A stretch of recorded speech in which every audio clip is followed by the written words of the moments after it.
पहला सौदा में आप सबका स्वागत है। भारतीय बाजारों की खुलने की तैयारी बता दें, संकेत किस तरह के आते हुए दिख रहे हैं आपके लिए। एसजीएक्स निफ्टी मजबूती के साथ 20 अंकों की तेजी 8,790 और आपने देखा कल 8,711 पर हम क्लोज हुए थे। इनफैक्ट उस लिहाज से देखा जाए तो ज्यादा बेहतर मजबूती दिख रही है, शायद और ज्यादा बेहतर शुरुआत भारतीय बाजारों की होती हुई दिखी है और वो भी तब जबकि लगातार एफआईएस की तरफ से बिकवाली के आंकड़े आते कम नजर नहीं होते दिख रहे हैं। खरीदारी अभी भी नहीं लौट रही, लेकिन ग्लोबल मार्केट्स की मजबूती का फायदा शायद मिले। हांगकांग 1% ऊपर, शंघाई 1.25% ऊपर, स्ट्रेट टाइम्स फ्लैट, ताइवान 0.5% और कॉस्पी में 0.5% की मजबूती। तो थोड़ी बहुत पॉजिटिव संकेत हम वहां से लेंगे और डाउन अभी दिन के हाई पॉइंट पर जाकर सेंचुरी मार्कर क्लोजिंग दी है कल के सेशन में, तो वहां से भी संकेत मिलेगा। 62.30 ये थी कल की रुपए की क्लोजिंग। रुपए में 62 के नीचे के लेवल्स अब लगातार बनते हुए नजर आ रहे हैं। थोड़ा करेंसी में कमजोरी होता हुआ नजर आया। दिल्ली इलेक्शन के नतीजे के बाद से रुपया 62 के नीचे है। अब शुरुआत होने वाली है भारतीय बाजारों की। देख लेते किस तरह के संकेत पहली टिक आपकी स्क्रीन पर इस वक्त। और पॉजिटिव शुरुआत होती दिख रही है 17 अंक पर निफ्टी पर, लेकिन सेंसेक्स 15 अंक नीचे। निफ्टी अब 30 अंक ऊपर है और सेंसेक्स 15 अंक नीचे। डॉक्टर रेड्डीज 5% ऊपर, एसीसी 2% ऊपर। एनएमडीसी पर नजर रखिए, यहाँ पर डाइवेस्टमेंट कल अप्रूव हुआ है। एनएमडीसी भेल नैल्को पर, इसका असर इन स्टॉक्स पर दिखेगा। भेल ने बेहद खराब नतीजे कल पेश किए और उसके ऊपर डाइवेस्टमेंट और कमजोर आईआईपी के आंकड़े, 3 बड़े नेगेटिव, 6% का नुकसान शुरुआती पहली टिक में।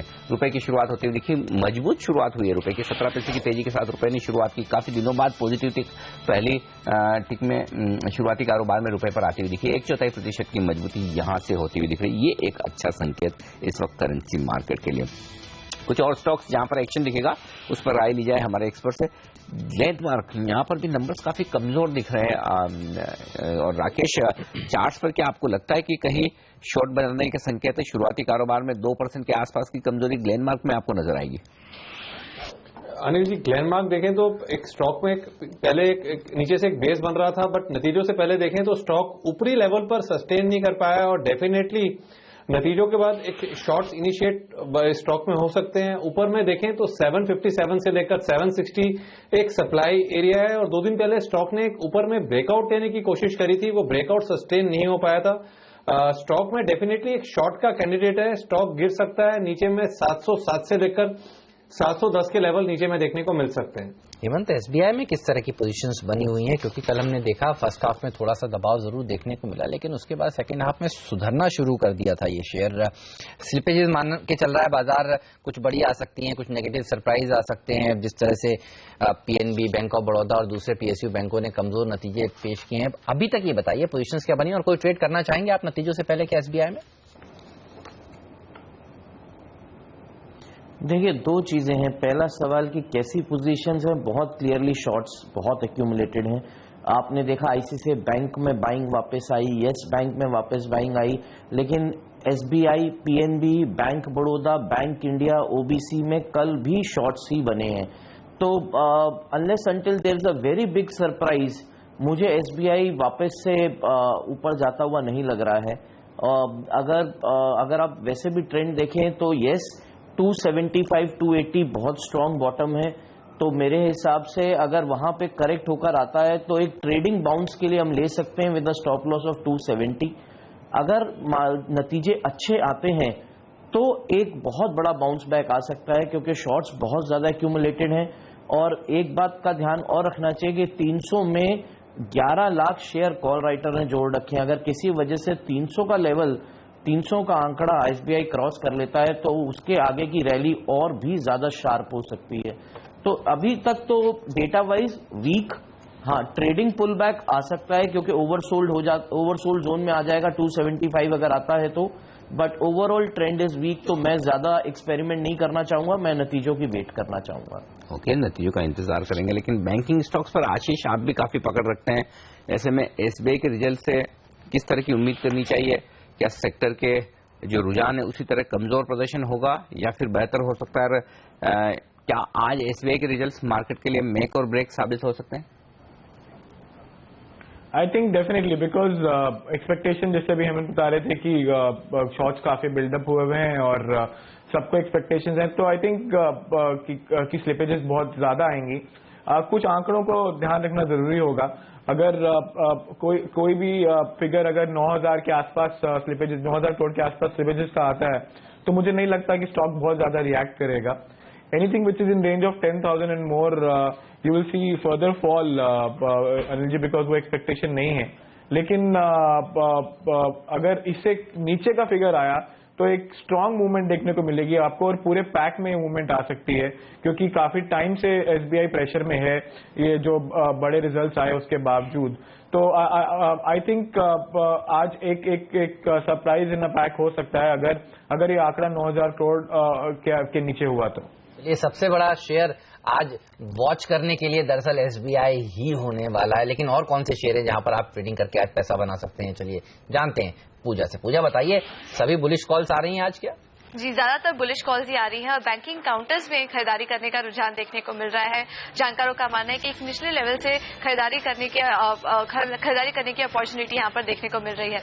शुरुआत करते हैं पहले कॉल से। आशुतोष साधना ने पंजाब नेशनल बैंक में खरीदारी करने की राय दी है। ओवरसोल्ड एरिया में स्टॉक और इनका मानना है कि करंट लेवल से खरीदारी कर सकते हैं, जिसमें कि 1 से 2 दिन में 182 तक के लेवल्स इस काउंटर में देखने को मिल सकते हैं। दूसरे कॉल में समीर चावल आईओसी में बिकवाली करने की राय दे रहे हैं। इसका चार्ट्स में कमजोरी देखने को मिल रही है और 3 से 4 दिन में 304 तक के लेवल्स तक की गिरावट यहां पर देखने को मिल सकती है। अगले 2 कॉल्स के लिए हमारे साथ बने हुए राकेश बंसल। गुड मॉर्निंग राकेश, बताइए आज आप भी खरीदारी करने की राय देंगे?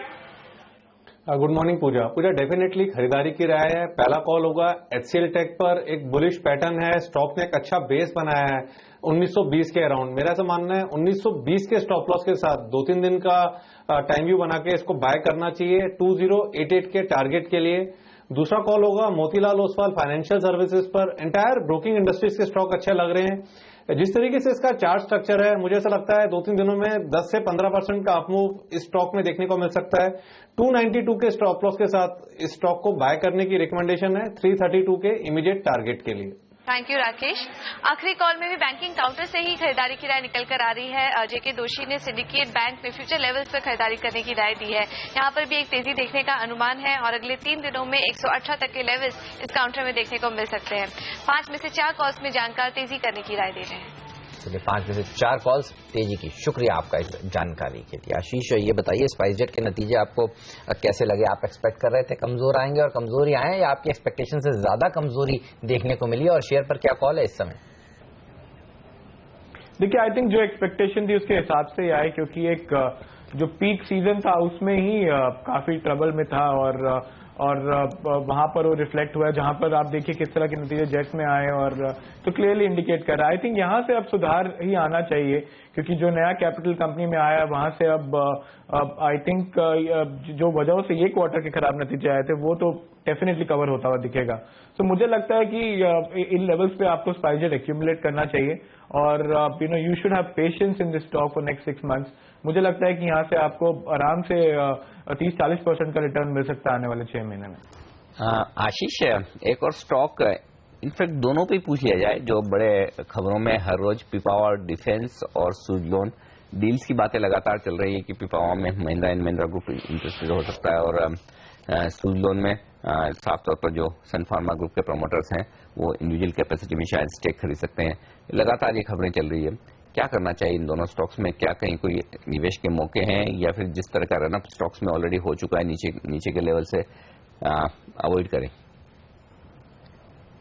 देखिए, मुझे ऐसा लगता है कि अभी बने रहना चाहिए, क्योंकि जिस तरह से ये बजट में डिफेंस और रिन्यूएबल एनर्जी ये तो फ्लेवर जरूर रहेंगे।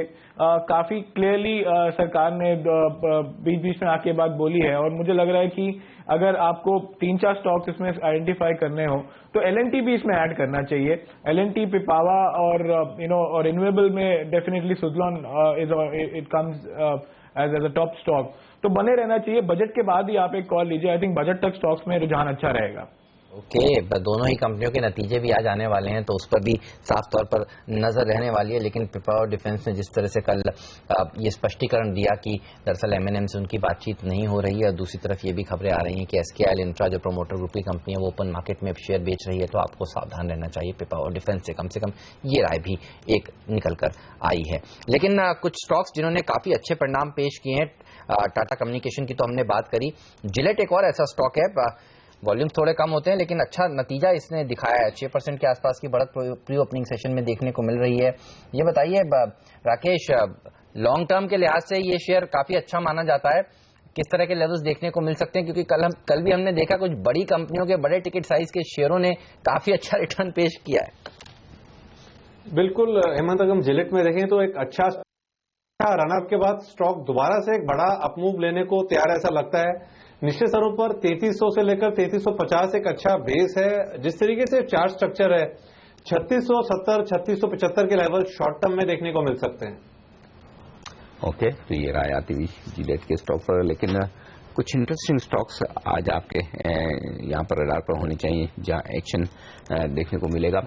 मेटल स्टॉक्स में काफी इंटरेस्टिंग एक्शन हुआ है कल के सेशन में। हिंडाल्को जैसे शेयर काफी तेजी से बढ़ते हुए दिखे हैं। क्या लगता है आपको आशीष, क्या यहाँ पर एक खरीदारी का मौका बनता है? जिस तरह से कॉल ब्लॉक ऑप्शंस का मामला आगे बढ़ता हुआ दिख रहा है, सेलेक्टिवली खरीदारी जरूर होती हुई दिखी। कुछ वैल्यूएशंस के लिहाज से अगर आपको पसंद है, कौन से स्टॉक खरीदेंगे? देखिए, हिंडाल्को ही एक स्टॉक है जो हमें वैल्यूएशन के हिसाब से इस समय काफी अट्रैक्टिव लग रहा है। जिस तरह से नतीजों को भी बुनाया है मार्केट ने, और आपने जिस तरह से मेंशन किया कोल ब्लॉक को लेके, और ये एक सेक्टर है जो काफी टाइम से अंडर परफॉर्म कर रहा है। ग्लोबली भी ऐसे इंडिकेशन है कि प्राइजेस अब जो है वो सेटल होते हुए दिख रहे हैं। इनफैक्ट ऐसा रुझान है कि थोड़ा एक स्पाइक आ सकता है प्राइजेस में।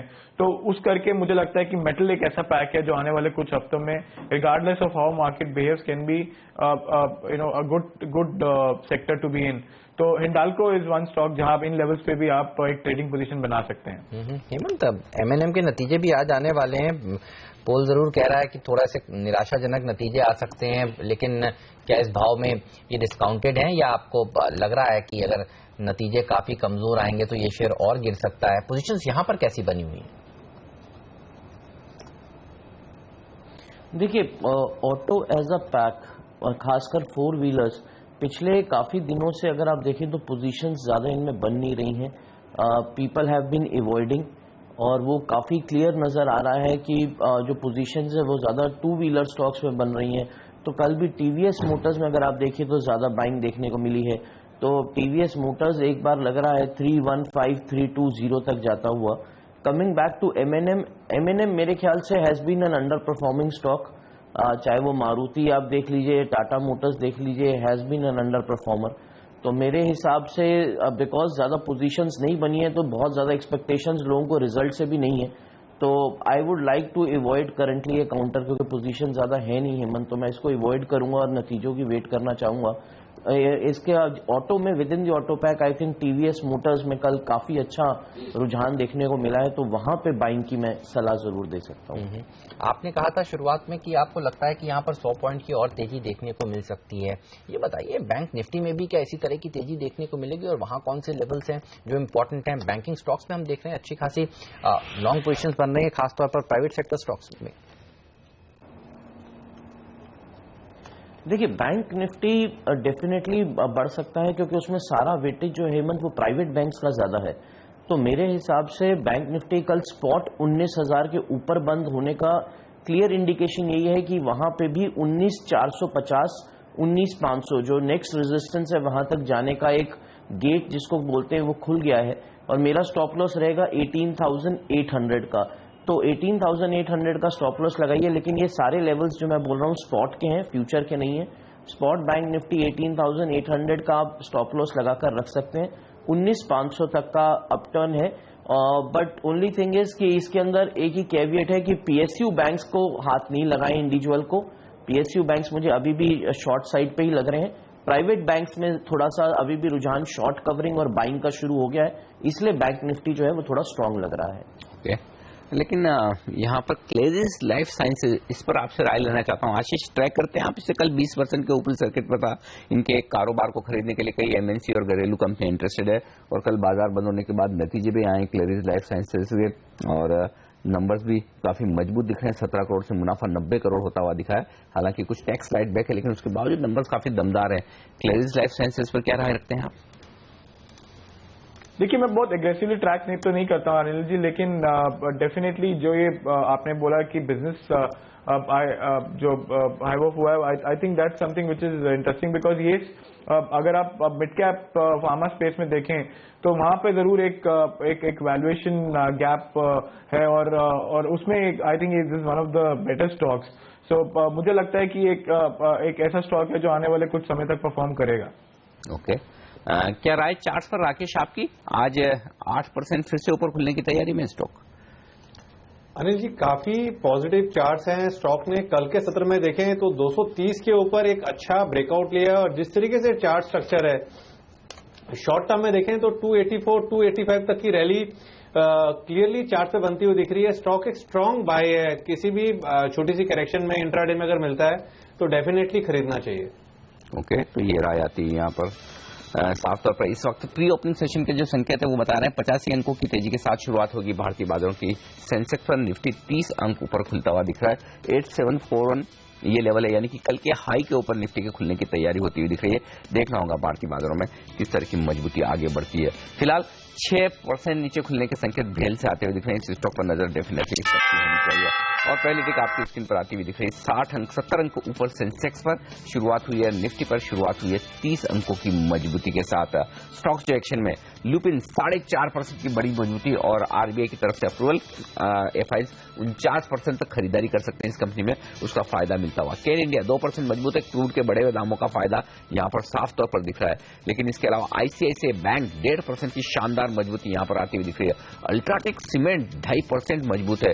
Tata steel, Jindal steel and power metals की हम बात कर रहे थे, दोनों ही स्टॉक जबरदस्त खुलते हुए दिख रहे हैं। पावर ग्रिड शानदार नतीजे परसों बाजार बंद होने के बाद पेश किए थे, कल मजबूत था, आज फिर से 1% की तेजी यहां पर होती हुई दिख रही है। सिप्ला 1.25% मजबूत खुलता हुआ दिखा है। नंबर्स के बाद में यहां पर तेजी है। सन फार्मा में तेजी है, तो कुछ हद तक फार्मा स्टॉक्स आज लीड कर रहे हैं, लुपिन, सन, सिप्ला। और इसके अलावा मेटल शेयरों में खरीदारी, बैंकिंग सेलेक्टिवली ऊपर है, खासतौर से आईसीआईसीआई बैंक का जिक्र करना होगा। आइए कमजोर शेयरों की तरफ। भेल 5.5% का बड़ा कट, ओएनजीसी 2% नीचे है, नतीजों के पहले कल आने वाले हैं, आज कमजोरी है यहां पर। महिंद्रा एंड महिंद्रा, कोटक महिंद्रा बैंक 1% के नुकसान के साथ ट्रेड करते हुए दिख रहे हैं। यह है शुरुआती कारोबार का रुझान। 42 पॉइंट ऊपर सेंसेक्स से 25 अंक ऊपर निफ्टी है। लेकिन वायदा कारोबार में आइए, भेल, ओएनजीसी के अलावा पीएफसी और आरईसी जैसे दो सरकारी कंपनियों के शेयर कमजोर है। कोटक महिंद्रा बैंक भी कमजोर है। पॉजिटिव क्या है? लुपिन की बात हमने की। बॉश में आज भी फिर से खरीदारी, कल की 6% की मजबूती के बाद 2.5% आज मजबूत है। टाटा कम्युनिकेशन ये एक और स्टॉक जहां पर अच्छे नंबर्स और सीएलए से जैसे दिग्गज एफआईज की तरफ से अपग्रेड आता हुआ दिखा है, उसका फायदा इस स्टॉक को मिलता हुआ दिख रहा है। एचडीआईएल में 1.5% का फायदा। ग्लेनमार्क इनफैक्ट कमजोर नतीजों के बावजूद अब पॉजिटिव होता हुआ दिख रहा है। तो ये शुरुआती रुझान है, लेकिन बाजार थोड़े से हल्के होने की कोशिश करते हुए दिख रहे हैं। खासतौर से सेंसेक्स पर 35 अंकों का ही फायदा बचा है, हालांकि निफ्टी अब भी 25 अंक मजबूत है। मिड कैप शेयरों में 1/4% की मजबूती है। हेमंत का नजर आपकी? सरकारी कंपनियों पर ही है। भेल, ओएनजीसी, पीएफसी का 5% विनिवेश होना है, 2% नीचे ये शेयर खुला है। और आप देखिए काफी सारे स्टॉक्स हैं जहां पर नंबर्स कमजोर आए हैं, जिसके चलते तेज दबाव देखने को मिल रहा है। लंबी लिस्ट है, खासतौर पर छोटे मझौले कंपनियों की। प्रोवोक देखिए करीब 6% नीचे इस समय ट्रेड करता हुआ दिखेगा। आलूवालिया कॉन्ट्रैक्ट्स के नंबर्स कमजोर आए। ट्राइडेंट इंजीनियरिंग के नंबर्स कमजोर आए। हालांकि कम चर्चा होती है इन स्टॉक्स की, लेकिन प्रॉफिट से लॉस में या फिर लॉस से लॉस बढ़ता हुआ नजर आया इन सब का। श्रीराम ईपीसी में लॉस था, लॉस ही है इस बार भी। ट्राइडेंट में 52% मुनाफा घटा है। प्रोवोक में मुनाफे से घाटे में आई है कंपनी। मैंगलोर केमिकल्स के शेयर पर भी नजर रखिए, मुनाफे से घाटे में आई है। गुजरात गैस का मुनाफा करीब 15% घटा है, ये शेयर भी लाल निशान में इस समय ट्रेड करता हुआ। स्पाइस जेट का भी आप देखिए खराब नंबर्स पेश किए, इस स्टॉक में भी करीब 2.5% की गिरावट ही देखने को मिल रही है। यूबी होल्डिंग्स एक स्टॉक है जो मजबूती के साथ ट्रेड कर रहा है, कुछ एक्सेप्शनल गेन है जिसके चलते मुनाफा अच्छा दिख रहा है और इसीलिए शेयर में करीब 5% तक की तेजी। लेकिन एक्सेप्शनल गेन अगर नहीं होता तो दरअसल नुकसान ही होता। गीतांजलि भी इसी तरह का शेयर है, यहाँ पर मुनाफा अच्छा दिख रहा है on the face of it, इसलिए 9% तक का उछाल देखने को मिल रहा है। क्लैरिस लाइफ साइंसेज जिसकी जिक्र आपने किया, 11% की मजबूती दिखा रहा है। कल अच्छी तेजी के बाद अच्छा मुनाफा इन्होंने पेश किया है। और Sunil Hitech, NRB Bearings, Ahluwalia Contracts, SPL Infra, ये तमाम कंपनियां जिन्होंने नतीजे कल बाजार बंद होने के बाद पेश किए, इन शेयरों में आपको हर निशान के साथ कारोबार करता हुआ दिखेगा। जिलेट एक और ऐसी कंपनी है जिसने नतीजे अच्छे पेश किए, वहां पर भी तेजी के साथ ही ट्रेड होता हुआ इस समय आपको दिखेगा। लेकिन पीएफसी का शेयर पर नजर रखिए, 2% की गिरावट देखने को मिल रही है। यहाँ पर 5% विनिवेश होना है, उससे पहले थोड़ा प्रेशर। ल्यूपिन एफएनओ में सबसे ज्यादा अच्छा प्रदर्शन दिखाने वाला शेयर। ग्लेनमार्क के कमजोर नतीजों के बाद एक स्मार्ट बाउंस बैक स्टॉक में देखने को मिला है। अनिल, कहना चाहिए करीब 2.5% मजबूती के साथ ये शेयर ट्रेड कर रहा है। ग्लेनमार्क को किस तरह से अप्रोच करेंगे हेमंत आप? देखिए, अगेन टिपिकली स्टॉक जिसको हम बोलते हैं short on rumours and start covering on news, बहुत टाइम से लोग ग्लेनमार्क में शॉर्ट पोजीशंस बना रहे हैं क्योंकि उनको लग रहा था कि नतीजे खराब आएंगे, या तो नतीजे जितने एक्सपेक्टेड थे उतने खराब नहीं आए हैं, तो इसलिए मेरे ख्याल से शॉर्ट कवरिंग देखने को मिली है। एंड डेफिनेटली मेरे ख्याल से स्टॉक के अंदर मूवमेंट जो है वो पॉजिटिव साइड पे रहनी चाहिए, और 775 और 780 यहां तक एक बार ग्लेनमार्क फार्मा पहुंच सकता है ऊपर की साइड पे। कल भी हमने देखा था हेमंत, कुछ ऐसे स्टॉक्स थे जहां पर एक अच्छी खासी शॉर्ट कवरिंग देखने को मिली थी। डॉक्टर रेड्डीज मिसाल के तौर पर, अडानी पावर मिसाल के तौर पर। आप कह रहे हैं कि यहां से करीब 100 पॉइंट की और गुंजाइश है निफ्टी को ऊपर जाने के लिए। ये बताइए कौन से वो स्टॉक्स हैं जहां पर अच्छे खासे शॉर्ट कवरिंग मूव्स देखने को मिल सकते हैं? देखिए, मैं हमेशा ये मानता हूं कि जहां पे सबसे ज्यादा शॉर्ट्स हैं वही मार्केट को खींचेंगे ऊपर की तरफ। तो अगर आप शॉर्ट कवरिंग के लिए प्ले करना चाहते हैं तो सबसे ज्यादा आपको बैंक्स पे ही फोकस करना है। एंड स्पेशली अभी तक तो जैसे मैंने कहा पीएसयू बैंक्स में शुरुआत भी नहीं हुई है, तो पीएसयू बैंक्स में तो बहुत ज्यादा शॉर्ट पोजीशंस हैं। तो अगर स्टेट बैंक कोई भी सरप्राइज देता है तो मेरे ख्याल वो एक एरिया होगा जहां पे फोकस किया जा सकता है। दूसरा है दिग्गज रिलायंस, उसमें भी काफी शॉर्ट्स एक्यूमुलेटेड हैं। तो मेरे हिसाब से अगर रिलायंस 925 के ऊपर ट्रेड करने लग जाए तो एक बार 965, 970, so that can be another stock which can help lead the Nifty up on the upside. तो रिलायंस और बैंकिंग स्टॉक्स, इन पे ही मेरी सबसे ज्यादा नजर रहेगी शॉर्ट कवरिंग रैली के लिए। ओके, लेकिन ओएनजीसी एक और स्टॉक है जो कल अपने नतीजे पेश करेगा। आशीष, इस पर आपसे राय लेना चाहता हूं। नतीजे के पहले 2% कमजोर है, नंबर्स पोस्टपोन होते हुए दिखे ओएनजीसी के भी, और बाकी ऑयल मार्केटिंग कंपनियों के भी नंबर्स पोस्टपोन हुए हैं। आज तीनों ऑयल मार्केटिंग कंपनियां अपने नंबर्स देगी। ऑयल इंडिया और ओएनजीसी कल देंगे। सब्सिडी शेयरिंग इनके सर पर कितनी आने वाली, उसको लेकर सिचुएशन अब तक साफ नहीं है पिछले क्वार्टर के लिए, इसलिए नंबर्स इन्हें पोस्टपोन करने पड़ रहे हैं। उसके बगैर वो नंबर्स दे नहीं सकते। क्या करना चाहिए इन शेयरों में? मुझे ऐसा लगता है अनिल जी कि थोड़ा डिसअपॉइंटमेंट आ सकता है, क्योंकि जिस तरह से जो नंबर्स की बात चल रही है, मुझे लग रहा है कि बर्डन बढ़ के आ सकता है। और क्रूड जो अब एक जोन में स्टेबल हो गया है, तो वहां से भी अब एक्सपेक्ट करना कि बहुत इराटिक इधर साइड कोई मूवमेंट आएगी जो बेनिफिट करे, वो नहीं होगा। तो आई थिंक मोर और लेस वीकनेस बनी रहेगी स्टॉक में, और मैं इन स्तरों पे इन्वेस्ट करने की रिकमेंडेशन नहीं दूंगा। अगर यहाँ से थोड़ी और गिरावट आती है और स्टॉक में और करेक्शन होती है तो वो अच्छे लेवल्स होंगे ओएनजीसी में बाय करने के। राकेश, आज आइशर मोटर के नंबर भी आने वाले हैं। स्टॉक ने एक फिनोमिनल रन अप दिखाया है। एक साल में करीब 200% से ज्यादा की तेजी इस स्टॉक में देखने को मिली है। आइशर मोटर के चार्ट्स आपको कैसे लगते हैं? कौन से लेवल्स हैं जो इंपॉर्टेंट हैं, अच्छे नतीजे आ सकते हैं तो कितनी तेज और दौड़ लगा सकता है, और अगर कमजोर नतीजे आते हैं तो कौन से लेवल्स हैं जो सपोर्ट का काम करेंगे? हेमंत, अगर हम आइशर मोटर का चार्ट देखें तो चार्ट स्ट्रक्चर क्लियरली पॉजिटिव है, और जिस तरीके से चार्ट स्ट्रक्चर है वो बताता है कि स्टॉक नतीजों के बाद या नतीजों के बाद डेफिनेटली एक नया हाई लगा सकता है, और स्टॉक एकदम एक नए हाई के आसपास खड़ा हुआ है। स्टॉक में 8,840 से लेकर 850 इमीडिएट सप्लाई एरिया है, बट जिस तरीके से चार्ट स्ट्रक्चर है ये लेवल्स ऊपर में टूट सकते हैं। और निचले स्तरों पे देखें तो 15,700, 15,720 एक सपोर्ट जोन है। इन दो लेवल्स पे नजर रखनी चाहिए। इसके साथ साथ हेमंत आईटीसी पे नजर रखनी चाहिए, जिसपे एक न्यूज चल रही है।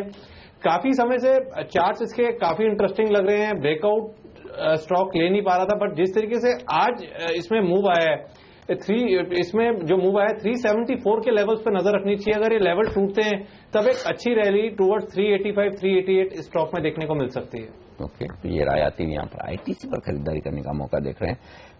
बाजार स्टेबल है, कोई खास रुझान इतना तेजी या मंदी की तरफ नहीं दिख रहा, लेकिन क्लेरिस लाइफ साइंस अब 15% ऊपर हो चुका है। इस स्टॉक में शानदार मजबूती होती दिख रही है। जिलेट 5% ऊपर, इनफैक्ट अब मैक्स इंडिया भी 5% ऊपर हो चुका है। यहाँ पर भी अच्छी खरीदारी आती दिख रही है नतीजों के बाद। मैक्स इंडिया आशीष, आपकी राय लेना चाहता हूँ। एक खबर आज हम ये भी देख रहे थे कि आईसीआईसीआई प्रूडेंशियल लाइफ इंश्योरेंस में भी 5% स्टेक कुछ भी फंड्स खरीद सकते हैं। मैक्स इंडिया में भी इंश्योरेंस का बड़ा कारोबार है, स्टॉक में 5% की बढ़त है। क्या इस स्पेस में या मैक्स इंडिया पसंद है आपको? आई थिंक डेफिनेटली स्टॉक एक स्ट्रॉन्ग कंटेंडर है। जिस तरह का न्यूज फ्लो जो अभी आया है वो और ऐसा लगता है कि बजट में भी कुछ पॉजिटिव अनाउंसमेंट ये आ सकते हैं इस सेक्टर की तरफ। लेकिन अगर आपको ये सेक्टर को प्ले आउट करना है तो एक जो बेहतरीन स्टॉक होगा वो होगा एक्साइड, क्योंकि वहां पर आपको you also get to play the ancillary space and I think वहां पर भी कहीं ना कहीं एक पॉजिटिव न्यूज फ्लो आने की उम्मीद है। तो if you want to get into this sector, then I would advise you to get into Exide. चलिए, पावर डिफेंस देखिए आज 3% कमजोर है। कल अच्छी खासी तेजी यहाँ पर देखने को मिली थी और उसके बाद वो फिजल आउट भी होती हुई नजर आई थी और आज देखिए दबाव के साथ ये शेयर कारोबार कर रहा है। लेकिन आप कह रहे थे आशीष कि कमजोरी होगी तो भेल को खरीदना चाहिए। 5-5.5% नीचे इस समय ट्रेड कर रहा है, स्टेबल हो गया है अब ऐसा लग रहा है। ये बताइए, खरीदना चाहिए लॉन्ग टर्म के लिहाज से और किस तरह की अपेक्षा करनी चाहिए? I think definitely in levels पे लेना चाहिए, बिकॉज एक इंटरेस्ट रेट ड्रिवन 2015 अगर जिसकी हम बात करते हैं, जो एक साइकिल की जो हम बात करते हैं, तो यही एक ऐसा सेक्टर है जहां पर after the news flow on the rate cut अगला जो भी आ सकता है या बजट पे जो भी अनाउंसमेंट्स आएंगी, एक अच्छा रुझान बनेगा। क्योंकि बहुत ज्यादा स्टॉक बढ़ गया था। आई थिंक वहां पर एक सो कॉल्ड मार्केट इसको एक सही करेक्शन दे रही है। लेकिन आई थिंक ये लेवल्स अच्छे लग रहे हैं एंटर करने के लिए। अगर आपको एक पोर्टफोलियो में एक स्टेबल स्टॉक चाहिए तो भेल can be a good stock for 2015। You can expect at least 30-35% kind of return. Okay, तो ये राय आती हुई इन स्टॉक्स पर साफ तौर पर। लेकिन कुछ और स्टॉक्स जहां पर एक्शन आज के सेशन में दिख रहा है मजबूती की तरफ।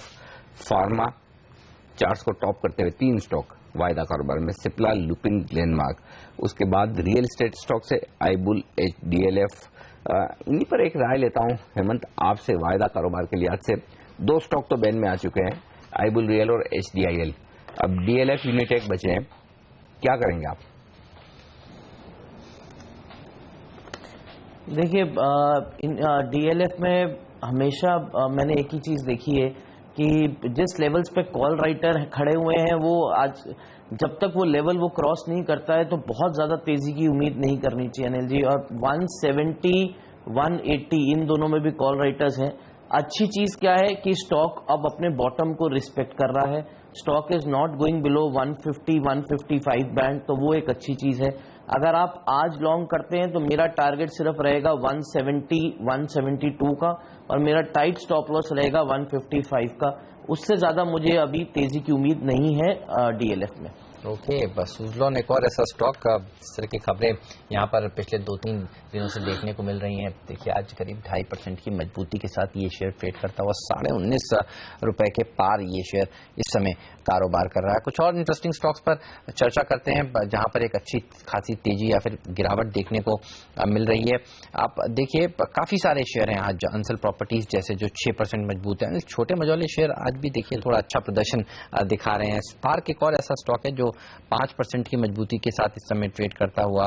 नोसेल शायद ये स्टॉक 2020 का आज रिकमेंडेड स्टॉक था, यहाँ पर एक तेजी देखने को मिल रही है। आर्चीज वैलेंटाइंस डे से पहले देखिए 3.5% मजबूत है। तो कुछ जी हाँ, तो कुछ छोटे मझौले स्टॉक्स जरूर हैं जहां पर बढ़त के साथ कारोबार हो रहा है। लेकिन ONGC थोड़ी चिंता में डाल रहा है, 2% नीचे नतीजों से पहले।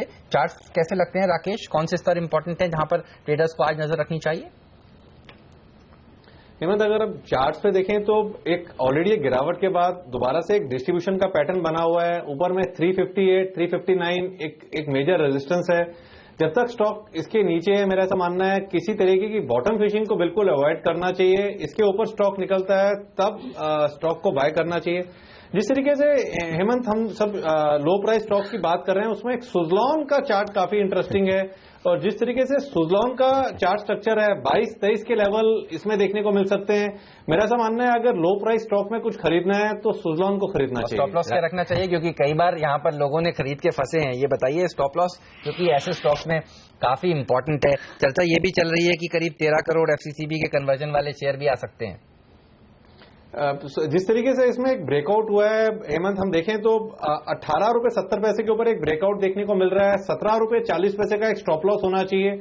और जिस तरीके से प्राइस के साथ साथ आप देखें वॉल्यूम एक्शन है, मुझे नहीं लगता है कि स्टॉप लॉस पहले ट्रिगर होगा, मुझे लगता है कि पहले टारगेट अचीव होगा इसके अंदर। हेमंत, राकेश की दो बातें मुझे बहुत अच्छी लगती है। पहली तो ये कि वो किसी भी स्टॉक पर राय देने से परहेज नहीं करते। जनरली बाकी एक्सपर्ट से आप बात करेंगे तो वो सुजलोन या इस तरह की क्वालिटी के स्टॉक पर राय नहीं देंगे, वो खुलकर राय देते हैं। दूसरी बात यह कि आप अगर सवाल किसी भी स्टॉक पर पूछे, उन्हें चार्ट पर कोई संकेत दूसरे स्टॉक पर बेहतर आते हुए दिख रहे हैं। जैसे थोड़ी देर पहले हम आईटीसी की बात कर रहे थे, उन्हें आईटीसी मजबूत दिख रहा है तो वो अपनी राय साफ रख देते हैं। राकेश, ये अप्रिशिएट करते हैं हम जिस तरह की राय आप देते हैं, लेकिन फिलहाल सुजलोन में खरीदारी का मौका राकेश को नजर आ रहा है। स्टॉक में काफी अच्छा रनअप हुआ है, आज फिर से 2% मजबूती। आप तीनों से विदा लेने का वक्त है। राकेश, आशीष और हेमंत, तीनों का शुक्रिया हमारे लिए वक्त निकालने के लिए और पहला सौदा में जुड़ने के लिए। 80 पॉइंट की मजबूती के साथ है यहाँ पर सेंसेक्स, निफ्टी पर 35 अंकों की मजबूती।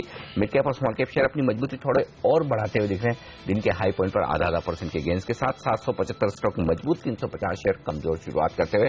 लेंगे एक ब्रेक और ब्रेक के बाद बाजार की आगे की रणनीति पर हमें राय देने के लिए जुड़ेंगे सेंट्रम वेल्थ मैनेजमेंट में एग्जीक्यूटिव डायरेक्टर और CIO कुंज बंसल।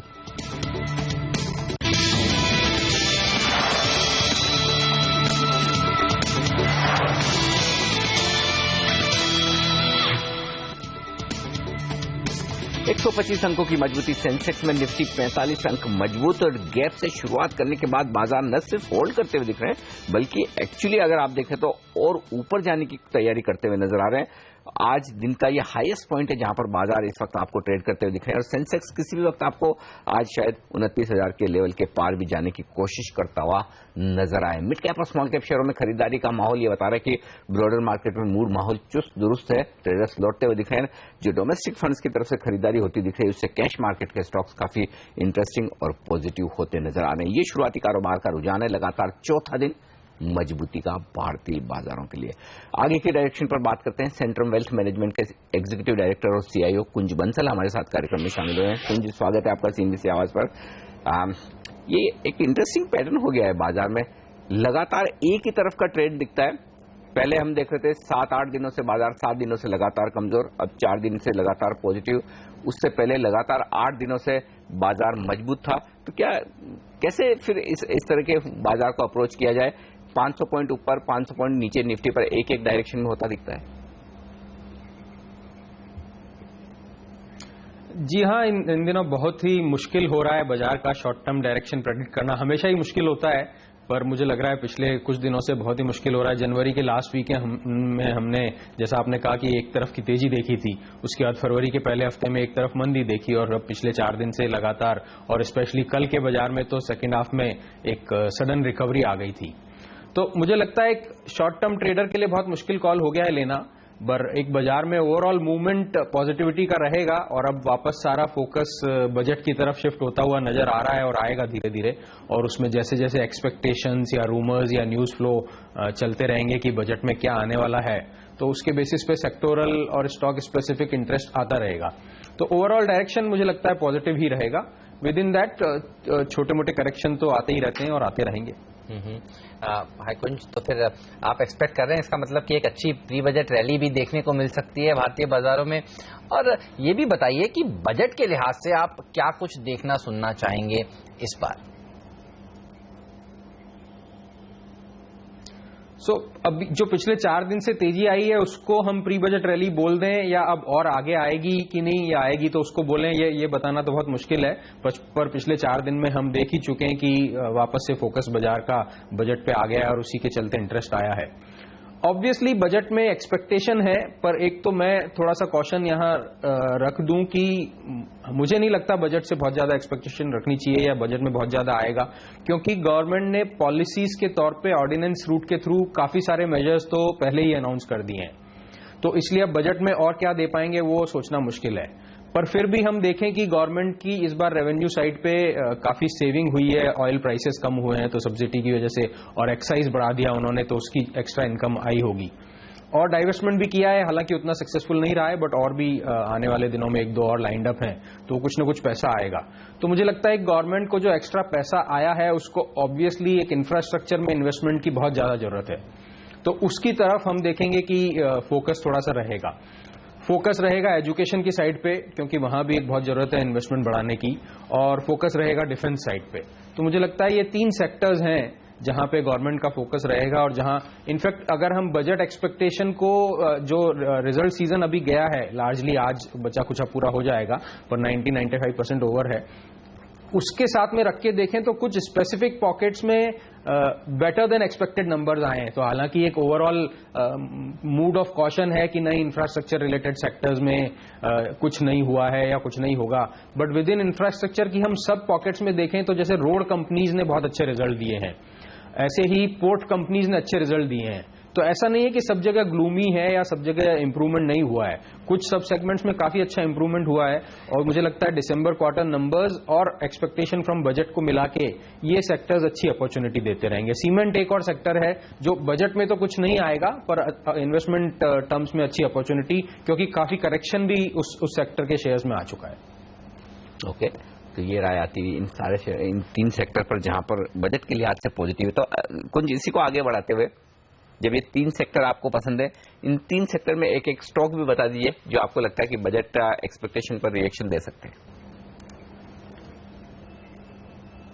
तो स्टॉक में आज कंप्लायंस वाइज रेडी नहीं हूं, नहीं तो मैं जरूर बता देता, बट मैंने पूरे सेक्टर को सब सेगमेंट करके और बहुत कम नंबर ऑफ स्टॉक्स पे लाके छोड़ दिया है, तो मुझे लगता है वो दैट इज गुड इनफ। बिल्कुल, कोई बात नहीं, और बजट के पहले एक चर्चा आपसे जरूर करेंगे, तब आपसे स्टॉक्स पर भी राय रणनीति लेंगे। लेकिन कल के 2 आंकड़ों पर आपसे राय लेना चाहता हूं, जो IIP और CPI के आंकड़े आए हैं, कैसे देख रहे हैं आप इन आंकड़ों को? एक और इन्फ्लेशन नए फॉर्मूला के मुताबिक भी काबू में ही नजर आ रहा है, IIP ग्रोथ खराब है, नंबर्स भी हम सारी कैपिटल गुड्स कंपनियों के देख रहे हैं खराब ही आते हुए दिख रहे हैं। क्या बजट के बाद तुरंत एक रेट कट होने वाला है या अप्रैल की पॉलिसी तक इंतजार करना पड़ेगा?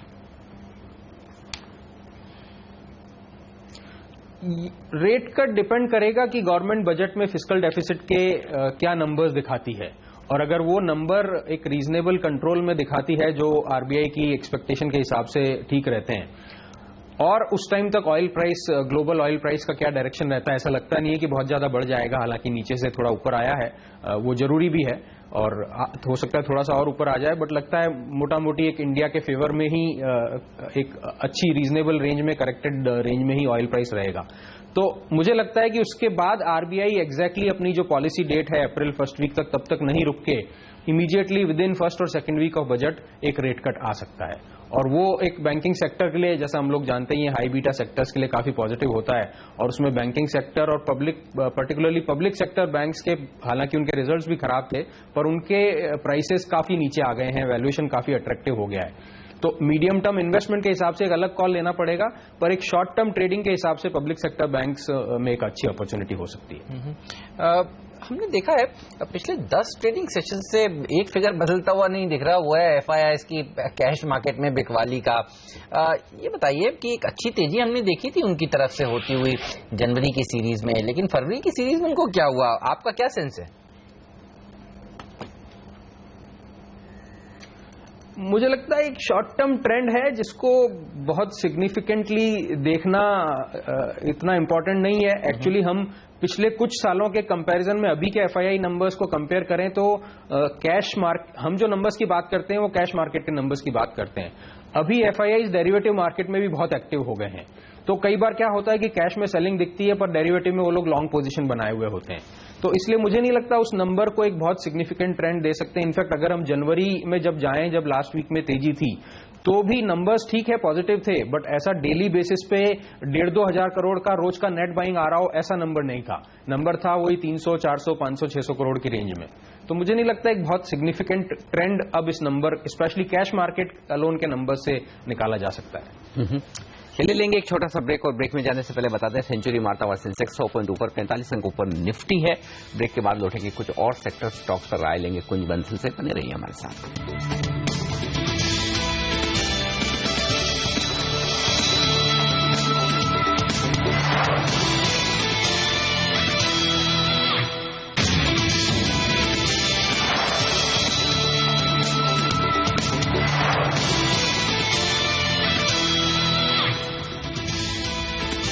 बाजार नए हाइस पर पहुंचते हुए दिख रहे हैं। दिन के 150 अंक ऊपर, सेंसेक्स और निफ्टी 50 अंक ऊपर अब आता हुआ दिख रहा है। मिड कैप और स्मॉल कैप शेयरों की मजबूती और बेहतर होती दिख रही है।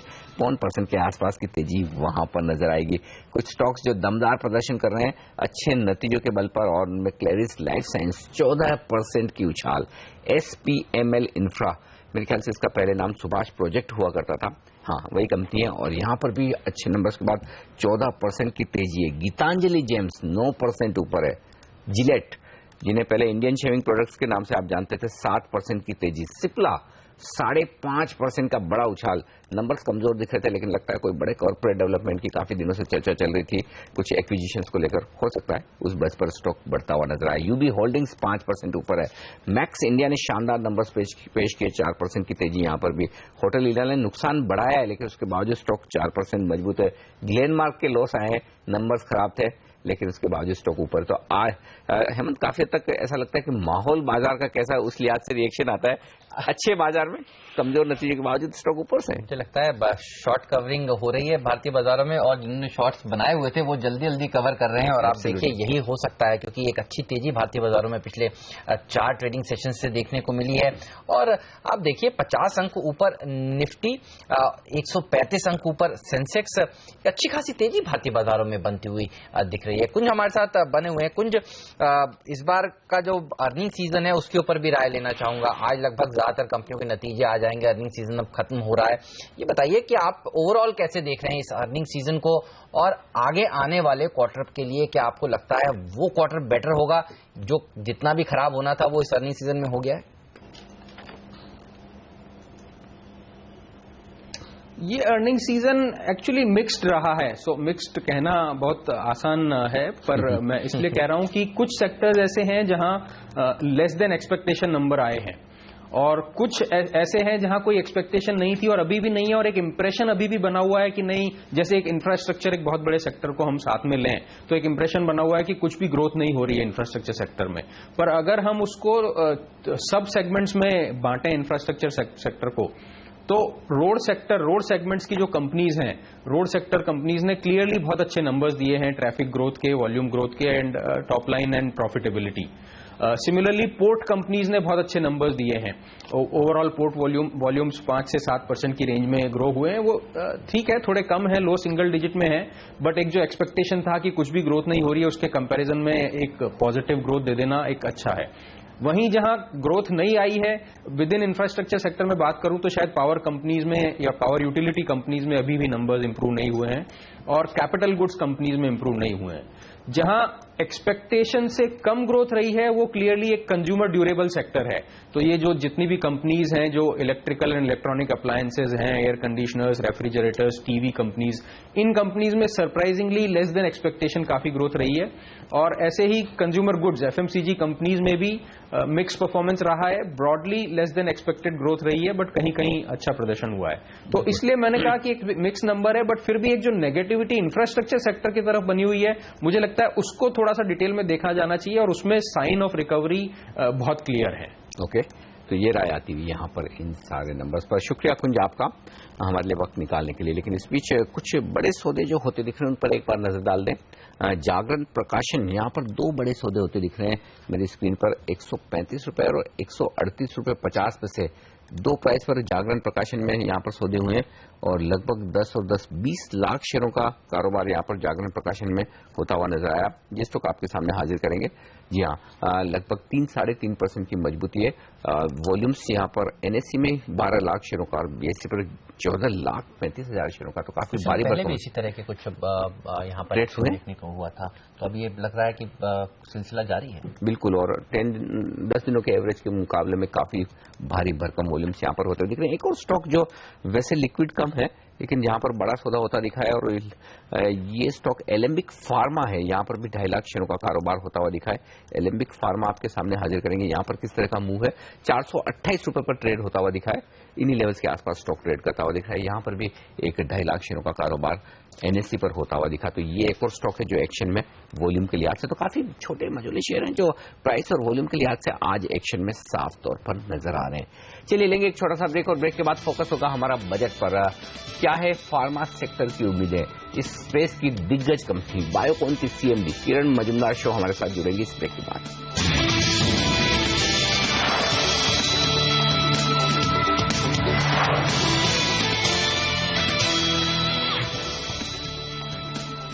$120 अंक ऊपर है सेंसेक्स और निफ्टी 50 अंकों की मजबूती के साथ। और अब वक्त है बजट को लेकर हमारी खास सीरीज का।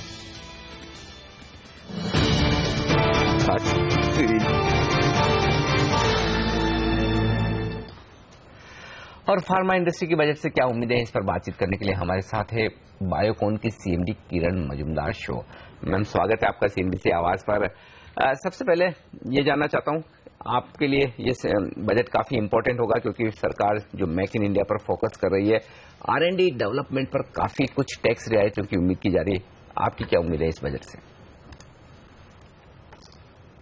देखिए, ये फार्मा सेक्टर में हमें सिर्फ 2 इश्यूज पे हमें मांग है।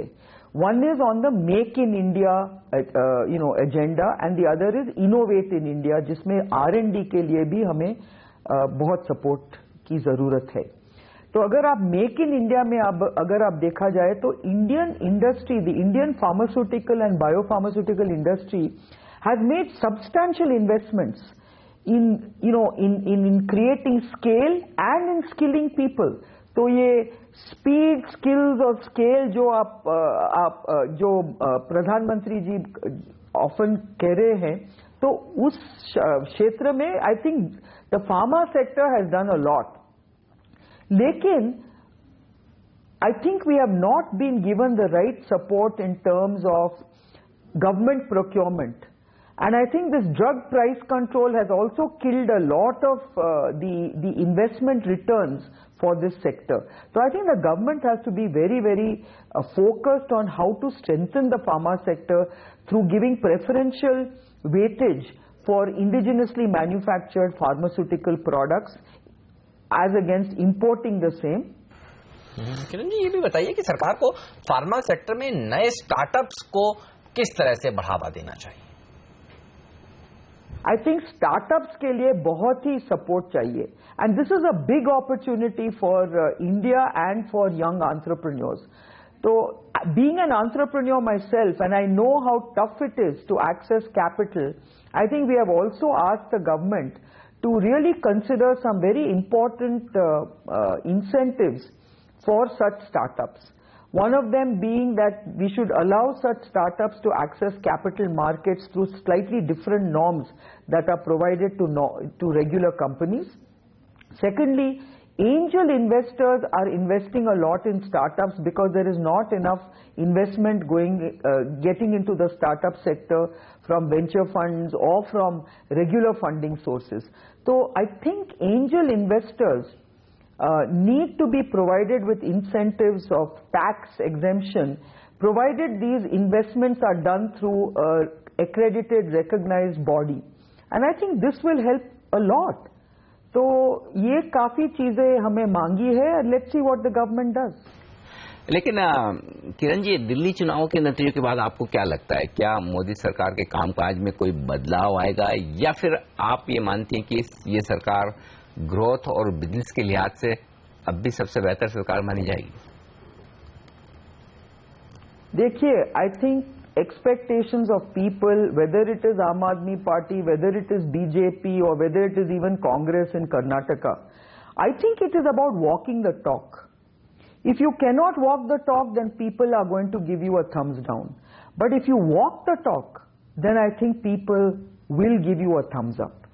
So यही है कि I think we are, definitely hoping that the Modi government will walk the talk, and I think this budget is also going to be one of the important, symbols of basically, allowing us to feel confident that yes, the Modi government is walking the talk, and I am very hopeful that this budget will be the first trigger of walking the talk. शुक्रिया किरण ma'am, आपका हमारे लिए वक्त निकालकर budget की उम्मीदों पर अपनी राय साफ तौर पर रखने के लिए। और इस बीच बाजार काफी मजबूत, लगातार चौथा दिन तेजी का सेंसेक्स निफ्टी मिड कैप और स्मॉल कैप शेयरों में भी लगातार खरीदारी का माहौल बरकरार। पहला सौदा में आज के लिए इतना ही, लेकिन आप बने रहिए CNBC आवाज के साथ। ब्रेक के बाद लेकर आएंगे आवाज IPL। हमें दीजिए इजाजत, नमस्कार।